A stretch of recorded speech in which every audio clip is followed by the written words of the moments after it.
Are you all sitting comfortably? Then I'll begin.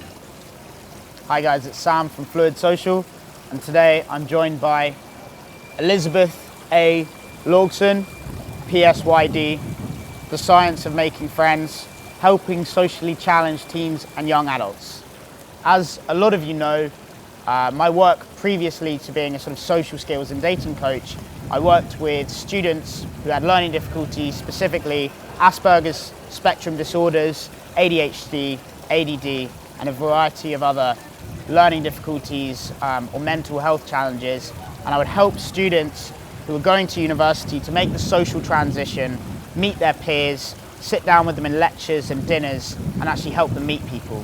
So a lot of the stuff that I was teaching, which is actually scientific, is based on empirically tested results at the University of California. A lot of it was based on the material that I read in this book. I thought it would be interesting for a lot of you guys who are more interested in social skills and dating. Maybe most of you don't have learning difficulties. It's just maybe social anxiety, or you find it difficult to approach women that you find attractive. I thought it would be interesting to go over some of the content of this book and actually draw the parallels on what I teach when I'm teaching you to go up and approach women, with actually how students with Asperger's are taught to how students with Asperger's syndrome are taught to start any group conversations, because I think some really interesting parallels. So these are the 7 steps to entering a conversation with another individual. 1, casually look over at the person. When you're considering starting a new conversation with someone, it's helpful to first show interest in the person by casually looking at him or her for a second or two, but not staring. So I think there's a lot of crossovers here with what I talk about with indicators of interest. So when you're walking down the street, you keep your eyes open so that if you see someone you like, you actually have the opportunity to make eye contact with them. Then if an interaction does occur and you do approach them, once you've already had that eye contact, there's a lot more comfort between you, and often there's actually a connection, and you don't even need to justify yourself why you're coming to talk to them. You've shared that eye contact, and that is justification in and of itself. You've already communicated with them, and so the verbals is a follow-up to the eye contact that you've already established. Number 2, use a prop. Sounds a bit mystery method, but as you're casually looking over, attempting to make eye contact, it's helpful to use a prop, such as a mobile phone, gaming device, or a book, to give the appearance that you're focused on some other activity. So this is the idea that you're not just staring at that person in the eye. You see them over there and you're just like this. This would apply more to a bar or a cafe situation. You don't want to be sat there just staring over. It's too intense. It makes the other person feel self-conscious. So if you've got a book and you're reading a bit and then you kind of look up, catch their eye, give them a little smile and then look down, then if after a couple of minutes you actually close the book, get up, walk straight over to them, sit down, it's a lot more human, it's a lot more socially intelligent. So again, there's parallels between what's taught in here to what I'm actually teaching you guys in the day. You don't want to hold eye contact for too long. 3 seconds is generally enough. So it's you look them in the eye, you build that intensity, and then you break away, step back, and direct the focus somewhere else. Otherwise, it can be too intense. Number 3, look for a common interest. While you're casually and covertly watching the person, you need to find some kind of common interest that you both appear to share.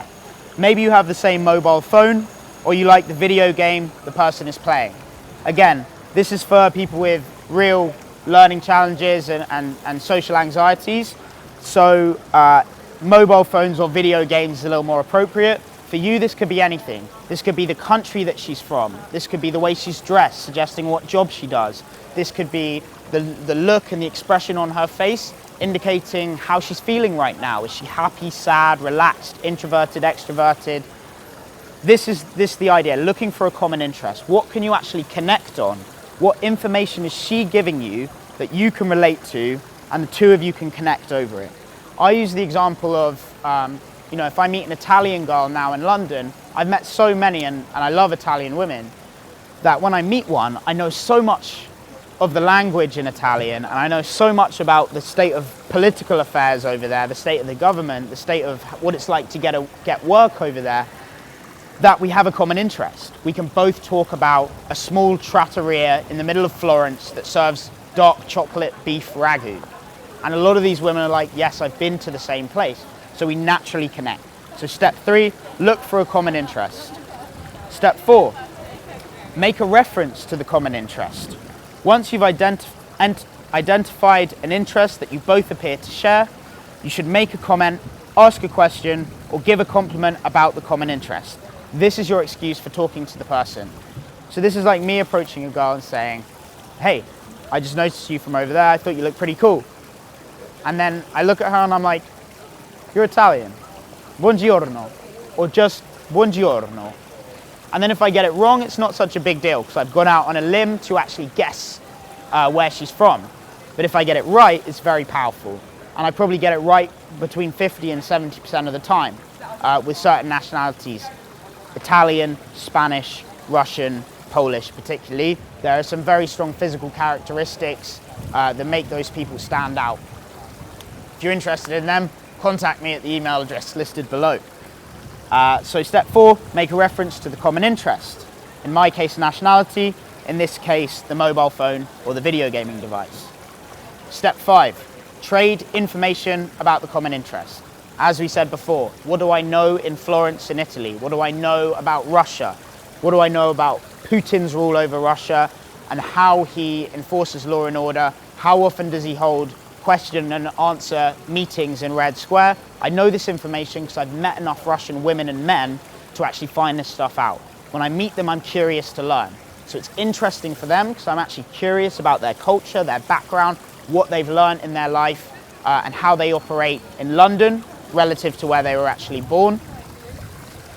So in this case, you're trading information about the common interest, and in our case, what do you know about the country she's from, about the line of work she's in? How many friends do you have in that line of work that you can draw on and actually discuss in depth why she's passionate about it or what she loved about her homeland versus London? Step 6, assess interest. So it says here, then you need to assess the interest of the person you're trying to talk to. If he or she doesn't seem interested in talking to you, move on. You can tell if people want to talk to you by asking yourself the following questions. A, are they talking to me? B, are they facing me? C, are they looking at me? So assess interest is the same as what I talk about when I say social intelligence, intuition, reading and decoding the other person's body language. A lot of you guys, particularly if you're just starting out with approaching and meeting new people, you're very much plowing in and trying to speak and trying to impress them and trying to get everything off your chest to demonstrate value, if you want to put it that way. But what you're forgetting is that the girl is telling you everything you need to know by the way she's showing with her body language. So what is she doing? How is she acting? What can you read about that and decode to figure out how she's feeling right now? That is the same as assess interest. For students with learning difficulties, are they talking to me? That's very obvious. For us, it's what are they saying? Is she asking me questions or is she responding with one-word answers? B, are they facing me? So I talk a lot about the position of the feet. If a woman's feet are pointing towards you, or at least the front foot, which the weight is on, is pointing towards you, then it means her focus is directed towards you. If her feet are pointing away, something like this, with a foot forward like that, it means that any second she can just walk away like that. So it's sort of giving her that excuse that as soon as she wants to go, it's incredibly easy for her to do so. So C, are they looking at me? This again comes back to the eye contact. So for them, it's just, are they looking at me? For you, it's, is she holding eye contact and genuinely investing in me with her face, her body, and her eye contact? Or is she kind of talking and then looking away? And if she's looking away, it means at any moment, she's going to walk in the direction that she's looking. So if you come across any of these, are they talking to me? Are they facing me? Are they looking at me? The easiest thing you can do is take the pressure off, because often they just feel a little bit closed in. So if she's looking around, take a step back, relieve that tension, relieve that pressure, look away yourself, and then come back in. And each time you're testing how she feels about your personal space right now, how she feels about your confidence, and how invested she is in the interaction. 7, introduce yourself. The final step for starting an individual conversation is to introduce yourself if you've never met before and if the person seems interested in talking to you. So this is the same for you. once you've assessed the interest, once you've read the body language, once you figure that there's some sort of connection, it's time to get her name, shake the hand, maybe hold on to it just a couple of seconds longer just to assess how interested she is in you and to see how comfortable she is with the physical contact, and then you let go of the hand and continue the interaction. So I know a lot of you guys, you read up on the literature around some of this stuff. A lot of you, there's many authors of game-related technique that you're going to be reading up on. I guess what I'm trying to say here is that you should be really careful about the sources that you choose. When I'm looking to further my knowledge on communication, body language, the laws of psychology and attraction, what I look to are books on evolutionary biology, books like this that are based on the science of making friends, and actually children's books. So how to teach social skills to children. If you read a book that's for parents, how they should communicate with your children, your perspective on communication is going to come from an entirely different place, and it's going to inform you in a lot of ways that you actually couldn't possibly imagine. And I think it's far more productive than going to secondary or tertiary sources that are essentially just rehashes of old philosophy, of the mystery method, or of any of these other kind of recent models. Go directly to the source. Go to the science, the biology, the psychology, and forget the second or third sources. Go to the first source. But I thought it would be interesting because I know a lot of the guys watching this do have real problems with reading social cues. Some people with very logical minds find it very difficult to actually read another person's body language and connect on a person-to-person human level. So I got a shout out to Elizabeth A. Logson because she has actually done a phenomenal job, and the work that I did do with students at university was incredibly empowering and really beautiful to watch.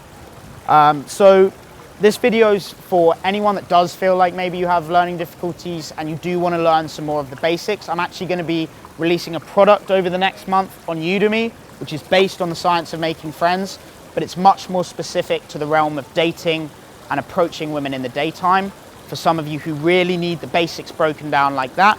But for anybody else, I just thought you'd find it interesting to see the parallels between what scientists and ABA specialists are teaching students with learning difficulties and how that can relate to your interactions in the day with the women or men you meet anywhere in the world in the daytime. For any questions on this or any information that you'd like to hear from me, please get in contact with me at the email address below. That's admin@fluid.social. I'll be in Rio de Janeiro from the 17th of September. If you want to get in touch with me for coaching in London before then the spots are filling up, so get in touch soon. If you're interested in South America, I'm all ears. Sam out.